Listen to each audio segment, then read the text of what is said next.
Halo, jumpa dengan saya di channel Advokat Agung Berbagi. Di kesempatan kali ini saya akan membahas sebuah topik yang saya beri judul Meminta Sisa Hasil Lelang Barang Jaminan.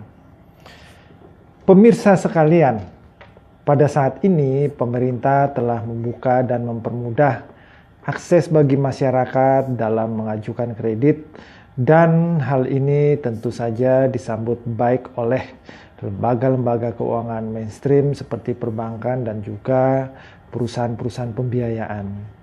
Namun, lembaga-lembaga keuangan tersebut tidak membabi buta dan memberikan kredit kepada sembarangan orang, karena bisnis perbankan dan perusahaan pembiayaan merupakan sebuah bisnis yang harus dijalankan dan dikelola dengan hati-hati agar nantinya tidak terjadi kredit macet. Kalaupun itu nanti terjadi, mereka sudah punya antisipasi dengan adanya barang jaminan yang ada pada mereka, karena barang jaminan inilah yang nantinya akan dijual atau dilelang untuk menutupi kredit macet tersebut. Barang yang sering dijadikan jaminan adalah tanah beserta bangunan dan juga kendaraan. Untuk tanah dan bangunan biasanya memakai lembaga jaminan hak tanggungan sebagaimana yang diatur di dalam Undang-Undang Hak Tanggungan Nomor 4 Tahun 1996 tentang hak tanggungan. Sedangkan untuk kendaraan biasanya memakai Undang-Undang Nomor 42 Tahun 1999 tentang jaminan fidusia. Salah satu yang diatur di kedua undang-undang di atas adalah mengenai lelang terhadap barang jaminan akibat macetnya kredit debitur. Dalam melakukan proses lelang, pihak bank atau perusahaan pembiayaan atau yang selanjutnya akan saya sebut kreditur tidak boleh melakukan seenak udelnya sendiri. Harus melalui tahap-tahap yang diatur oleh SOP perusahaan dan juga ketentuan perundang-undangan. Ketika debitur sudah tidak mampu membayar angsuran kredit, kreditur harus melakukan penagihan terlebih dahulu baik secara lisan maupun tulisan. Ketika debitur tidak mengindahkan penagihan tersebut, kreditur harus memberitahukan kepada debitur bahwa barang jaminan milik debitur akan dijual melalui pelelangan. Ketika debitur tidak mengindahkannya lagi atau tidak ada solusi untuk menutupi kredit macet tersebut, barulah pihak kreditur melelangnya melalui balai lelang. Untuk balai lelangnya sendiri itu ada balai lelang milik pemerintah dan juga ada balai lelang swasta. Dalam proses lelang tentu saja kreditur berharap agar barang jaminannya segera terjual dan bisa dipergunakan untuk menutup kredit yang telah macet. Dasar hukumnya adalah Undang-Undang Hak Tanggungan Pasal 6 yang berbunyi, apabila debitur cedera janji, pemegang hak tanggungan pertama mempunyai hak untuk menjual objek hak tanggungan atas kekuasaan sendiri atau melalui pelelangan umum serta mengambil pelunasan piutangnya dari hasil penjualan tersebut. Di dalam pasal 34 ayat 1 Undang-Undang tentang Jaminan Fidusia juga hampir sama dengan pasal 6 Undang-Undang Hak Tanggungan. Ya. Di pasal 29 ayat 1B berbunyi penjualan benda yang menjadi objek jaminan fidusia atas kekuasaan penerima fidusia sendiri melalui pelelangan umum serta mengambil pelunasan piutangnya dari hasil penjualan. Jika setelah dipergunakan untuk menutup kredit macet dan masih ada sisa uang, maka kreditur wajib mengembalikan kepada debitur atas sisa hasil lelang tersebut.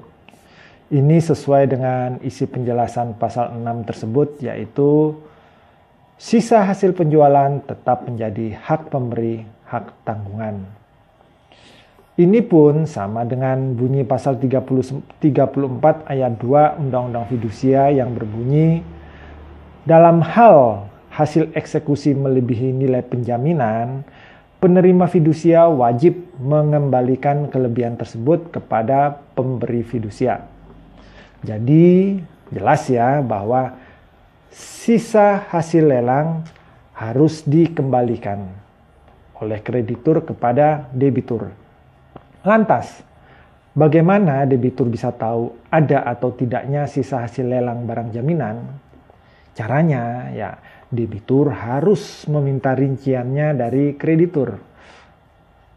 Disinilah kadang ada kenakalan ya dari kreditur untuk tidak terbuka atau bahkan tidak memberikan rincian tersebut kepada debitur. Biasanya ada saja alasan yang diberikan kepada debitur jika mereka meminta rinciannya. Karena jika sisa hasil lelang tidak diberikan kepada debitur, maka pasti keuntungan kreditur akan bertambah. Jika debitur tahu ada sisa hasil lelang namun tidak diberikan kepadanya, maka debitur bisa melaporkan kreditur atas dugaan tindak pidana penggelapan sebagaimana pasal 372 KUHP. Ya. Nah, itu jika ada sisa hasil lelang. Lantas, bagaimanakah jika ketika barang jaminan dilelang dan hasil penjualan tidak bisa menutupi hutang debitur? Menurut Undang-Undang Fidusia pasal 34 ayat 2, apabila hasil eksekusi tidak mencukupi untuk pelunasan utang debitur, tetap bertanggung jawab atas utang yang belum terbayar. Artinya, debitur tetap wajib untuk menutupi kekurangan tersebut. Dan kreditur berhak untuk menagih debitur untuk menutupi kekurangannya. Jadi berbeda dengan Undang-Undang Fidusia, Undang-Undang Hak Tanggungan tidak mengatur hal ini secara tegas. Menurut pendapat saya, ini terjadi karena objek jaminan yang diatur dalam Undang-Undang Hak Tanggungan adalah tanah dan bangunan yang tentu saja nilai ekonomisnya akan bertambah naik setiap tahunnya. Beda dengan objek jaminan fidusia yang merupakan kendaraan yang nilai ekonomisnya akan menurun setiap tahunnya. Jadi, kemungkinan kekurangan untuk menutupi kredit macet debitur sangat kecil sekali.